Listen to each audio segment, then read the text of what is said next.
Okay, hello everybody. Welcome to Lecture 39 for Thermodynamics. Today I'm going to be introducing another topic right before the end of class, but we have just two more lectures to do. There's this one for Friday and for Monday, and that's it. And then we're done with thermo. So yeah, we've done a lot this semester, but not enough in my opinion. I wish we could have done a little bit more and got through a little bit more of these different cycles. But we went through the major ones, right? So we've already done the Rankine cycle, the vapor power cycle, which is kind of very important, and the two gas cycles, to my two favorite gas cycles, so that the Otto cycle, which represents engines, and like reciprocating engines like you find in your car, and the Brayton cycle, which is the gas turbine cycle, which is what's used in gas turbine power plants. So of the gas power cycles, we only had one lecture each. So it wasn't very much, but I really expect that you guys review that material and make sure you know what those cycles are, you know what the analysis is that goes with those cycles and how to do it. So I really want you to make sure you study that material ahead of the final. Today I'm going to cover the other most important cycle, and we're going to spend two lectures on this. We're going to talk about refrigeration and heat pump cycles. So these are really super important. If any of you go into HVAC as your career, there's plenty of work to do in that area, and it's really important that you understand how vapor refrigeration cycles work and vapor heat pump cycles and that type of thing. So this is an important subject for that career choice for sure, and going into that area. So that's why I'm spending a couple days on it.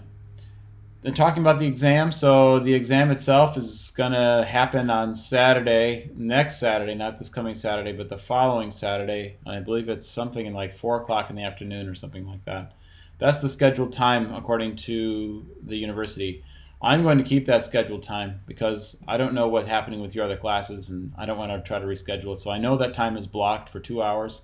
So I'm just going to take that time and give the exam during that time. I'm going to give an exam that's largely similar to the first two ones that you've gotten from me.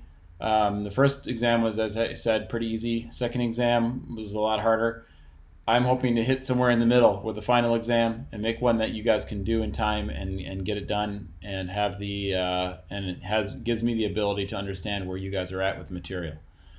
All right, so that's my goal. We'll be doing the same way. I'll send an announcement out through Canvas that kind of announces that, but I think that by now you're kind of used to the procedure for what I'm doing with regards to the exams and homeworks and how to submit things on Canvas, and that's where we're gonna head. Okay, and that's how we're gonna handle the second exam. The other thing is, yeah. So I'm just gonna kind of go through as I usually do the survey question. All right, so remember in Rankine cycle, there are a lot of people who guessed that gas turbines, the Rankine cycle was the cycle used for gas turbines. Well, the answer is Brayton cycle, right? Brayton cycle is the power cycle that best is the cycle that best represents power producing device called gas turbines. Gas turbines, as we've been through in the last lecture, operate in many different ways, but the main one we learned was the open Brayton cycle, which is kind of the most important basic cycle that you need to know, and the effective pressure ratio, which is also something that is important to know. Okay, so some of you got the wrong answer here. Some of you said compression ignition engine. 8 of you, which is strange. I mean, I don't know if 8 of you just guessed or just random or what, because compression ignition engine we haven't covered. That would be the diesel cycle, which we didn't do. Diesel cycle is much like Otto cycle, just that it's has one process that's off, but we didn't cover that, so don't expect to be tested on that. But certainly the one thing that I have to say is that during the exam you may get like a cycle that's a little bit off, right? Like it's not exactly, I'm not going to be like, okay, Brayton cycle, like go boom, boom, boom, go around the different states and get it right. I mean, there might be something a little funky about one of the cycles. So just be careful with that. I won't make it too funky, but I'll definitely do something. Maybe one of the processes will, instead of being constant temperature, it will be constant pressure. Or so one of the processes might have a pressure drop, or something strange might happen in there. My point is that I'm trying to make sure that you guys understand thermodynamics. I don't want you just to memorize these cycles, because the cycles are just a set of processes that we've already learned about, right? So I should be able to technically come up with any cycle I want to come up with, and you should be able to analyze it. We didn't really get that far, so I can't go too crazy with it, but really that's essentially what I expect, is that you'd have some ability to sort of look at any of these cycles and be able to analyze them, and run the first law and understand how the second law applies to them. Okay? All right. So that's what we have with the survey. Now let's go here and look at our slides for the vapor refrigeration cycles, which I've posted on Canvas. Okay? This is chapter 10 in the textbook. This is as far as we're going in chapters in the textbook. After chapter 10, actually, is a bunch of stuff that we don't typically teach in this class. So, I mean, really, we're getting through all the chapters of the class that we typically get through. I was hoping to maybe cover combustion, but that's really not going to work. Not this year. Okay, so let's do refrigeration and heat pump cycles. And let's do the best we can with this one so you guys can really understand it. All right, so what are we going to do here?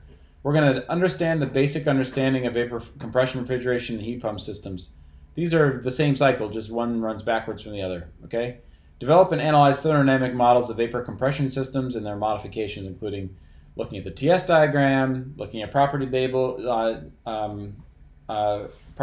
principal states, mass, energy, entropy, not exergy because we didn't do that, entropy balances for the basic processes, determining refrigeration and heat pump system performance, coefficient of performance, and capacity. Okay? These are all the things that we're going to do. These are just like the same thing we've done with the power cycles. These are performance metrics like efficiency or whatever. And we talked a little bit about coefficient of performance already.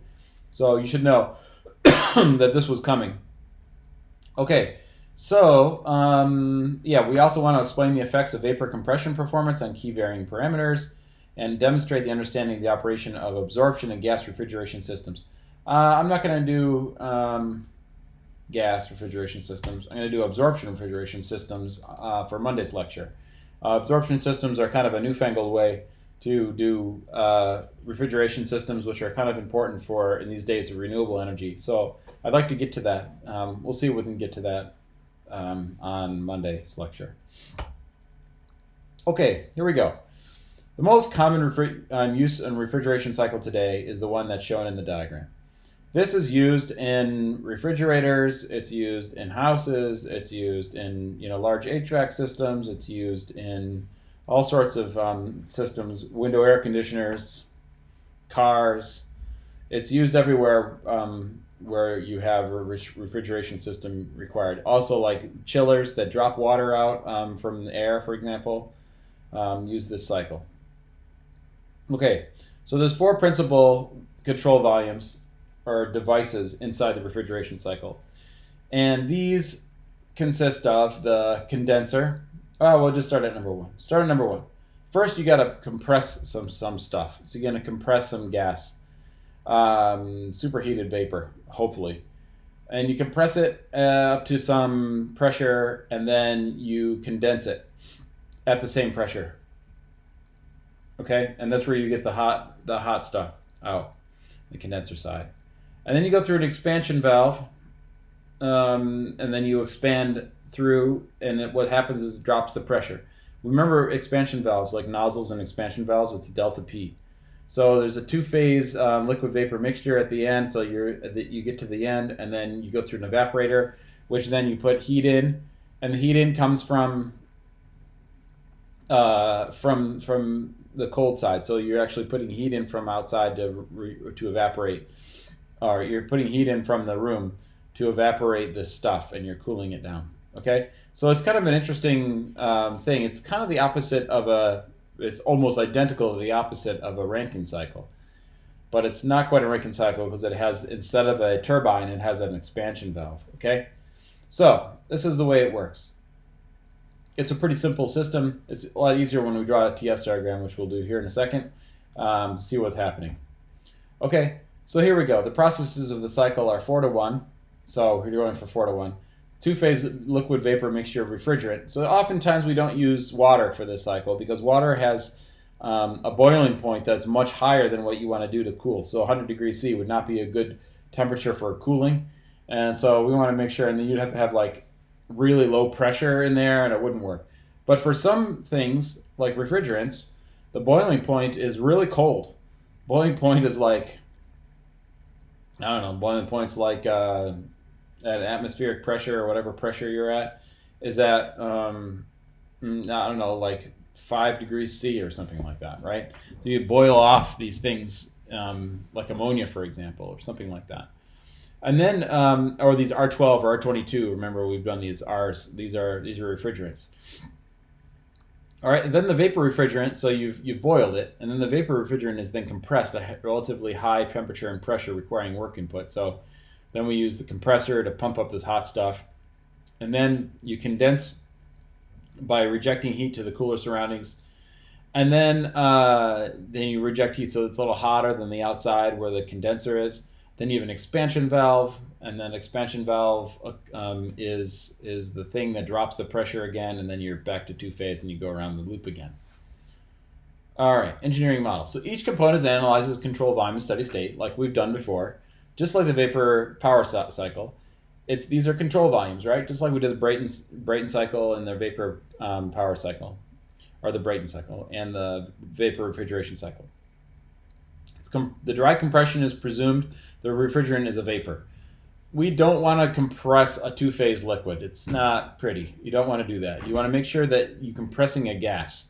So you make sure you're to the right of the TS diagram, the right of the vapor dome. The compressor is adiabatic, so we always assume that. We'll always assume that in this class. The refrigerant expanding through the valve undergoes a throttling process, so that means that entropy is produced. So it's an entropic process. It's remember we said that the different examples of irreversible processes, the valve expansion is one of them. Kinetic and potential energy changes can be ignored, so we can do that.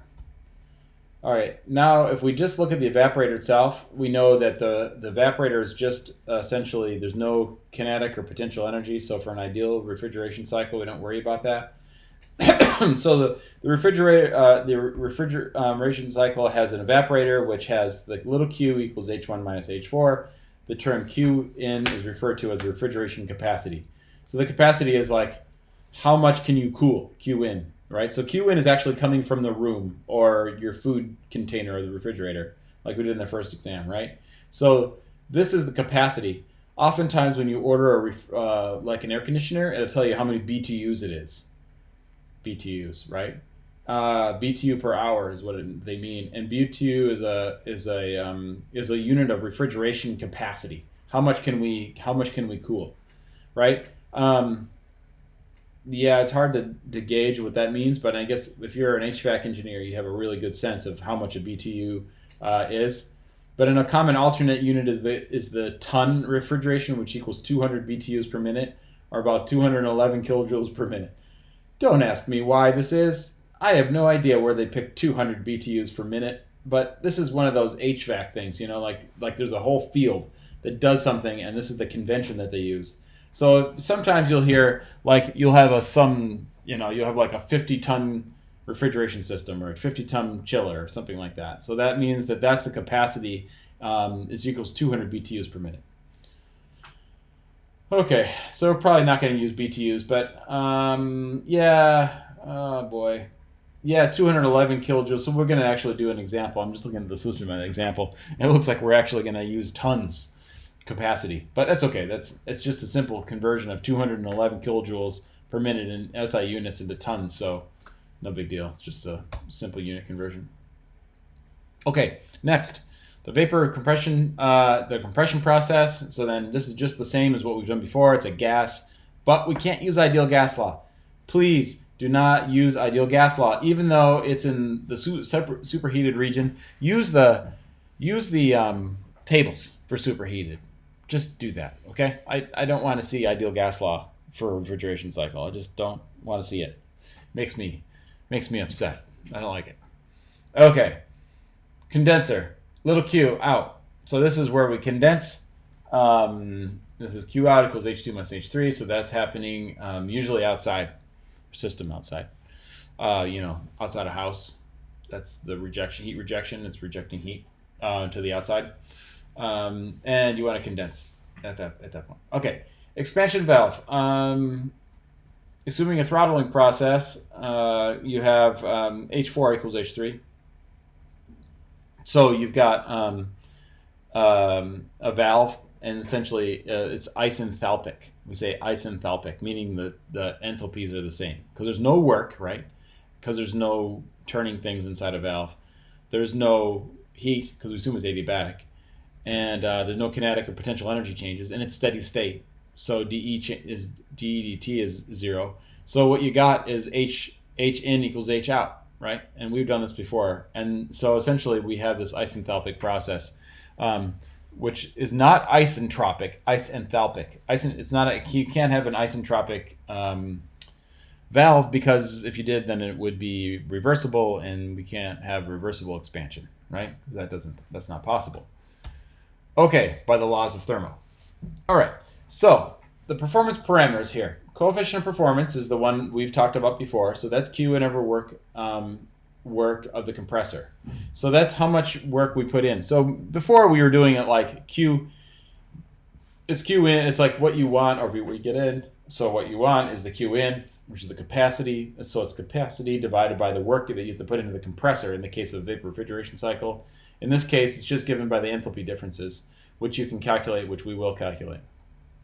Okay, you can also calculate the Carnot coefficient of performance, which is 1 minus Tc over Th, or Tc over Th minus Tc.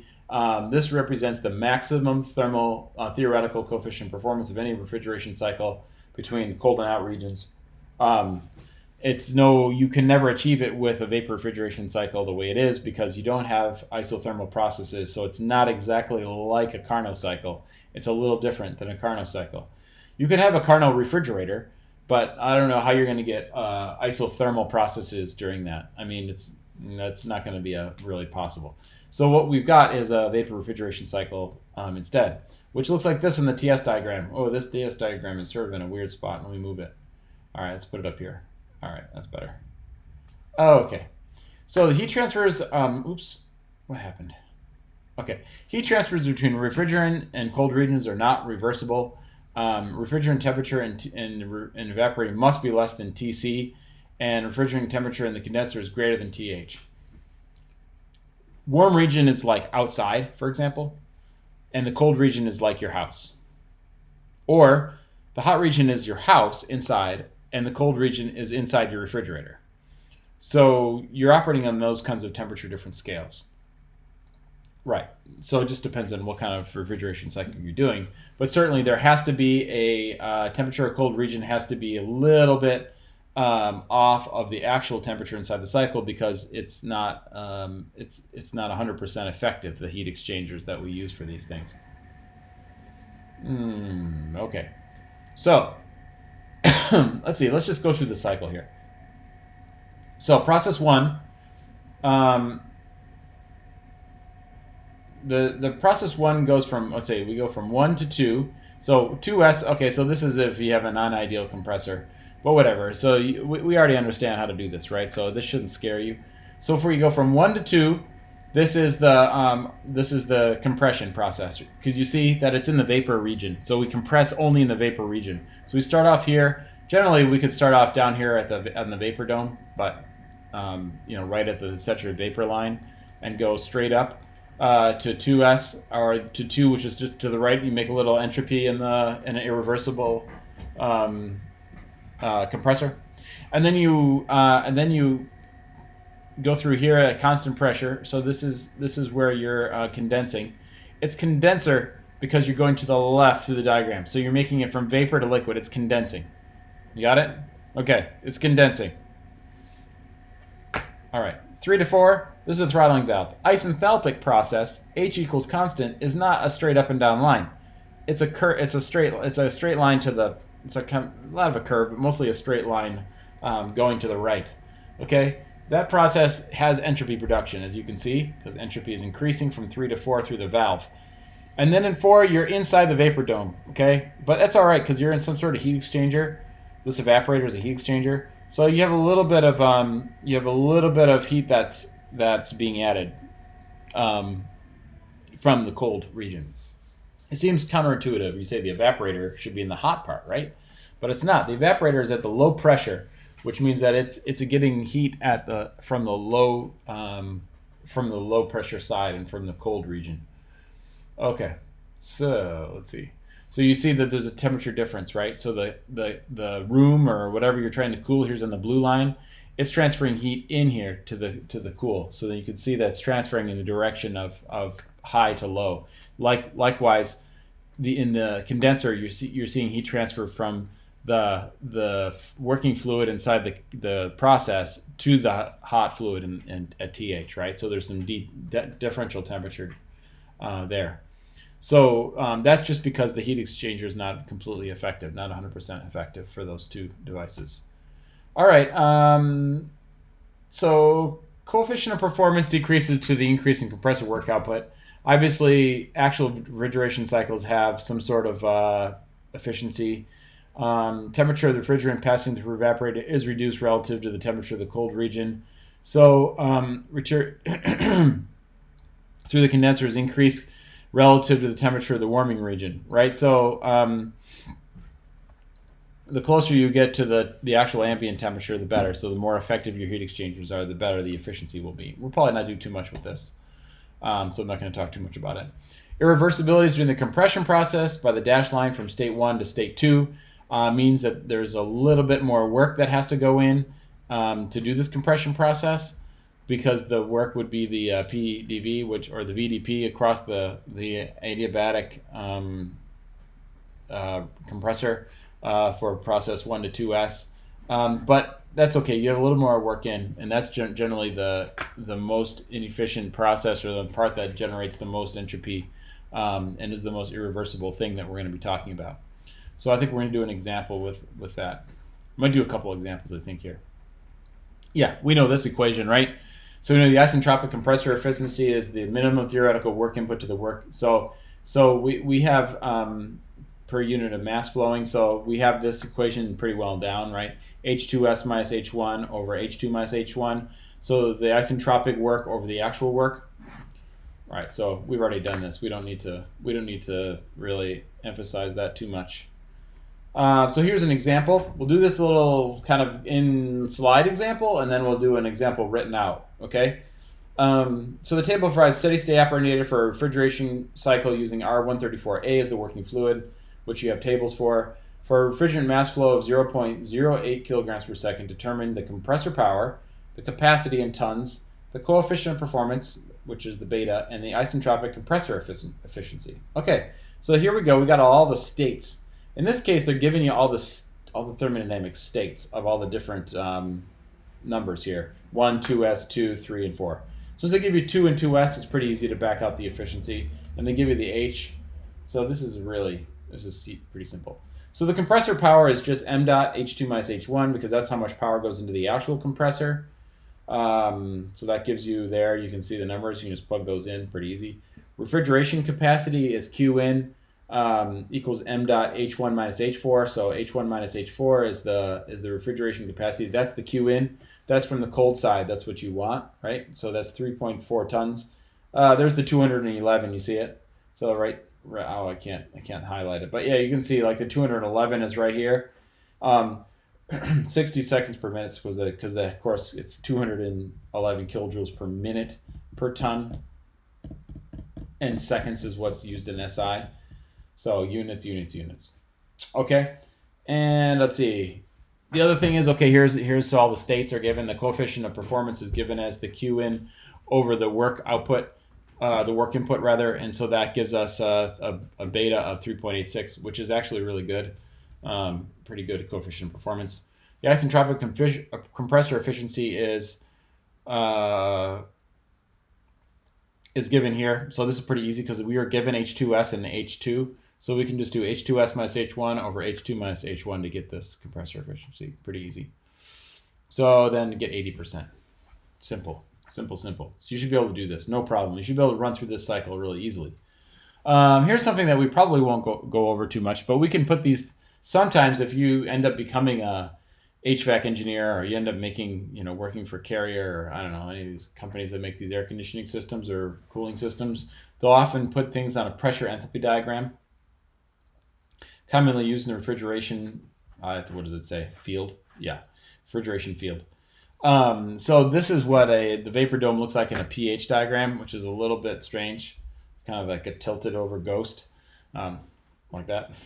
Okay. You go from 1 to 2, which is this the compression process, which are the constant entropy lines, and then 2 to 3 is the constant pressure. It's a little. I mean, the pressure is constant, of course, through the vapor dome, and so there's these pressure lines, and that's why it's tilted. Because generally, for the TS diagram, the pressure line kind of curves up after the vapor dome, but here the pressure has to stay constant because it's a PV diagram. And then 3 to 4 is the isenthalpic process, so that's straight up and down. So you can see why it's a little bit useful to use the pH diagram. I don't know. I'd suggest reviewing it just for your edification, and maybe we can. I don't know. Maybe I'll put in the homework. You can put the states on a pH diagram. I don't know. Maybe I'll do that. All right. All right, so the last thing we want to do is, I probably will have extra time, so maybe it won't be exactly the last thing we do, but it'll be something we can get done here. Let's see if I can't get the example on my iPad now. Okay, so here we go. The problem is a vapor compression refrigeration cycle operates at steady state. Imagine that's what that says, steady state, with refrigerant 134A as the working fluid. Saturated vapor enters the compressor at 2 bar, and saturated liquid exits the condenser at 8 bar. So they give you the two pressures. The isentropic compressor efficiency is 80%, and the mass flow rate of refrigerant is 7 kilograms per minute. Oh, it's already a minute per minute, so. The mass flow rate of refrigerant is 7 kilograms per minute. Okay. Determine the compressor power, kilowatts, the capacity. So when I ask for the capacity, I mean Q in. The coefficient of performance. These are pretty easy. This is a pretty easy problem. Okay, so let's just do it. So known. So we have a refrigeration cycle with R134A as coolant. Oh, we'll say refrigerant. Coolant is different than refrigerant. Okay, what we're going to do is we're going to find, we're going to find here those three things. Compressor power, so we'll just call that W dot C. B, we're going to find the refrigeration capacity, so this is Q in dot in tons. And then we're going to find C, we're going to find the coefficient of performance, beta. Okay? Assume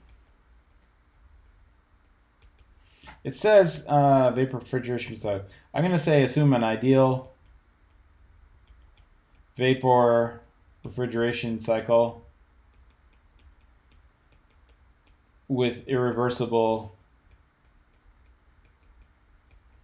compressor.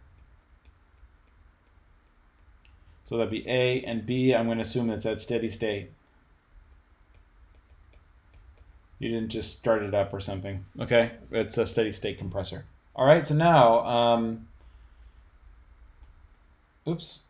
I'm going to erase some of this because my handwriting is ugly. Okay, so assume, let's make diagrams. All right, so diagrams are the following. So, and as you know, in the exams, and if you've looked at how I've graded the exams, I usually give points for this piece. You know, for the piece where we're talking about known, find, and assume, and the diagram. I mean, the diagram, unless it's part of the problem that I asked for, these are all kind of wrapped into one section. In the last exam, I was giving like 5 points for these things. And if you had the wrong assumptions, they took points off. So just try to do that. The thing is, like, even if you get all the assumptions right and put known and find and all that stuff, you can get 5 points. Just do it.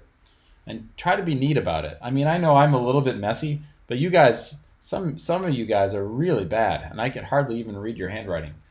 So, I know I'm guilty of bad handwriting too, but I gotta be able to read it in order to grade it. I'd put it that way, and you got to be able to clearly elucidate your thoughts. Okay. Okay, so here's what the diagram looks like, right? So TS diagram, we know that looks like that, but let's just draw out the components first. So we know we have this this condenser up here. We got the expansion valve, which I'm just going to make an X. We got the evaporator down here, and we got the compressor here. Whoops, I'll just go the opposite direction. All right, it's like that. All right, pretty straightforward. Pretty straightforward. Okay, now we got Q out here. We have Q in here. I'm making dots here. We have work of the compressor. I guess we'll just show it in. And then there's nothing going on there. There's no heat or anything. This still doesn't violate any laws, right? We've got work going in to take heat from a cold place to a hot place. So this is okay by the Clausius statement. So this totally works, right? So this is our system. Let's just put our numbers in here. So let's see, we're gonna go 1, 2, 3, 4. It's important to put the numbers in the diagram, okay? And it's also important to indicate an arrow. I want to know that you know which direction this thing is going, okay? So I want your diagram to look like this. You've got the components in there, right? And it'd be good to label the components too. So in this case, this is the condenser. And this is the evaporator. It's obvious that this is the valve. And this is the compressor. I put a C there for compressor, okay? I guess if I'm looking for a diagram, this is what I'm looking for. So I have all these different components. All right, now we got to label all these states. Now it's an ideal refrigeration cycle. We're assuming that, of course, we're operating across two pressures. There's no pressure drop. So we got these two different pressure lines. So what is this? 1 bar and 8 bar, or 2 bar? 2 bar and 8 bar. We got these two different pressures we're operating over for our cycle. And then we got 1 to 2S is, and 1 to 2 is here, and 1 to 2S is here, because that's straight up and down. Is it straight up and down? Yeah, okay, that's pretty straight. And then 2 to 3 looks like this. Now oops, let me just go back here. Okay, so 3 is generally, okay, so if you're not given any information about where these states are, you assume that 3 is here right in the dome and 1 is here on the dome, okay? Just assume that those, for an ideal vapor refrigeration cycle, that's where those points are. Those are kind of the critical points. I mean, because typically this thing will creep down here, right? And this guy will kind of creep up here. But let's not worry about that, okay? Let's just, or this thing will creep, somewhere, maybe, actually this thing will kind of creep back this way. You won't get complete evaporation. You'll get some partial evaporation. So this is Q in, and this is Q out. Oops, let me just put it the right way. Q dot out, and this is work dot C, right? And then I'll do this in color. And then you've got this going down here, and then this is from your 4. So let's put this in a red color. So I just outline my cycle here.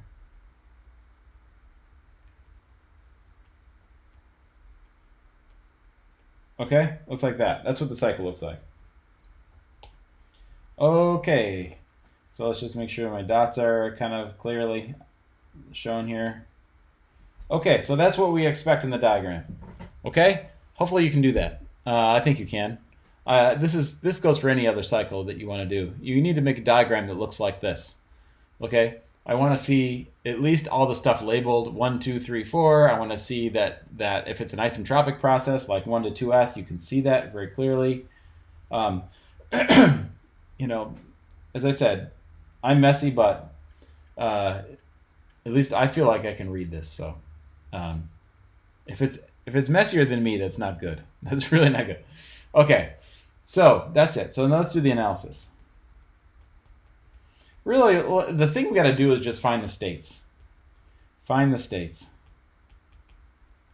This is what we've been doing consistently with these different cycle problems, right? Finding the states.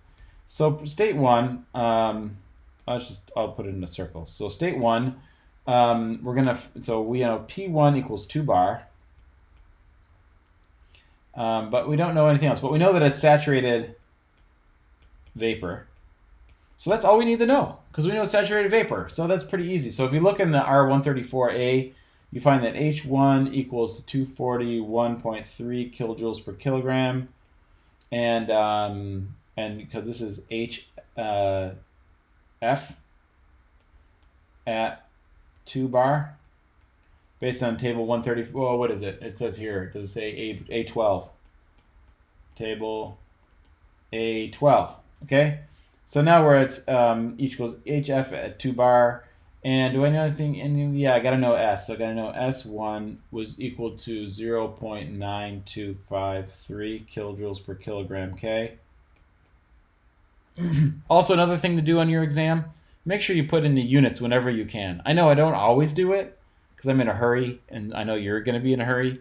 But if you can get the units in there, that's always good, especially for the answer. The answer needs units.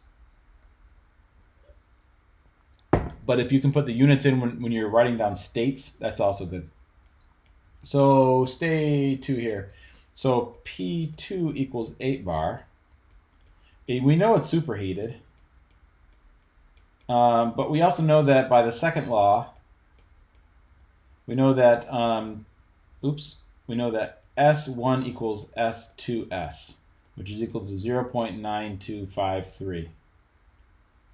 Okay, so then we look in the table. Table, what is it? I just want to guess it's A12 or A13. Yeah, I don't know what it is. It's somewhere in there. But if we just interpolate,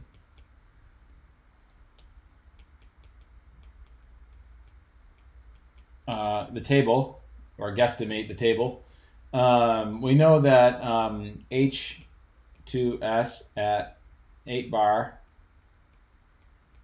is equal to 269.92 kilojoules per kilogram, joules per kilogram K.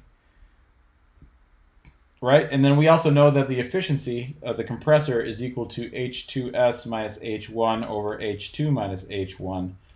And so we got H2S and we have H1. We can solve H for H2. So the real H2 then is equal to H1 plus H2S minus H1 over the efficiency of the compressor. And then if we put that in, we get something like 277.08 because it got hotter. So essentially, these are sevens. So essentially, it got hotter, like because the compressor is irreversible and it's adiabatic, which means that irreversibility went into heating. It went into heating the output of the compressor. Does that make sense? So you're like, well, I thought irreversibilities meant that you released heat into the environment. Well, in the case of an adiabatic compressor, an adiabatic turbine or whatever, it just adds heat to the products, meaning that the compressor output gets hotter, the turbine outlet is hotter, and that's how the entropy is expressed in terms of higher enthalpy at the output. Okay, so state 3. So we have H2. So I'm just going to underline these. So we have H1, H2. So all we really need are the H's because we have the mass flow. State 3. So P3 equals 8 bar. And we know that H3 equals Hg at 8 bar. And so we're assuming again that it's at the saturated liquid line of the vapor dome. And so that's pretty easy. Then it's H3 equals 93.42 kilojoules per kilogram. And then you don't need S. And the reason why you don't need S is because for state 4, we know by the first law, or for the process 3 to 4, the nozzle, or I'm sorry, we'll call nozzle, call it the valve. We know that H3 is equal to H4, right? So H3 equals H4, so we know that H4 is equal to 93.42 kilojoules per kilogram. Now we might want to find, is there any chance that we want to find the, well, we don't know what it is, but we could find the quality of 4 if we wanted. We want to know, if we wanted to know the quality of 4, we could find it. Because because we know they're at 2 bar. So P 4 equals 2 bar. We know we could find it. Okay. Now we have all the states. So we have H's. We have H, H, H. Yeah, we're good.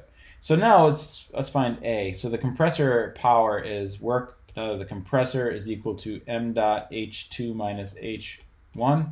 Because if you look up here, that's what we're talking about, H2 to H1, so work of the compressor. So it's H2 minus H1 because it's work, it's positive work, right? I hope you understand that. So 7 kilograms per minute. And if we want this in kilowatts, we're going to have to divide by 60, or divide by 60. 60 seconds per minute, right? Times H2 minus H1, which is 277.08 minus 241.3, which is the H2 and H1. And this ends up giving you 4.17 kilojoules per second. Okay, so that's the first answer. The second answer for B is we want to know the capacity. So we know that Q dot in is equal to m dot H1 minus H4, because that's the across the evaporator, is equal to 7 kilograms per minute, and it's times 241.3 minus 93.42. Oops. 2. And this is also going to have to be, so 1 ton per 211 kilojoules per minute. Again, don't ask me why that is, but that's what it is. And then this ends up being 4.906 tons. Okay, 4.906 tons. About 5 tons. Okay. Okay, and then C, the last thing we need to do is coefficient of performance. So beta, in this case, is equal to H1 minus H4, which is the Q in, which we just found, divided by H2 minus H1, and this ends up being 4.13 when you do that. So that's coefficient of performance. Again, pretty good coefficient of performance over 4. So as you know, the higher the coefficient of performance, the better. You generally want as high as possible coefficient of performance for a refrigeration cycle. Okay, so that pretty much does it. I mean, let's see, what is it, 42 minutes? I guess I'll quit early today. Next time I'm going to give you a little discussion. Actually, you know what? Let's do it now.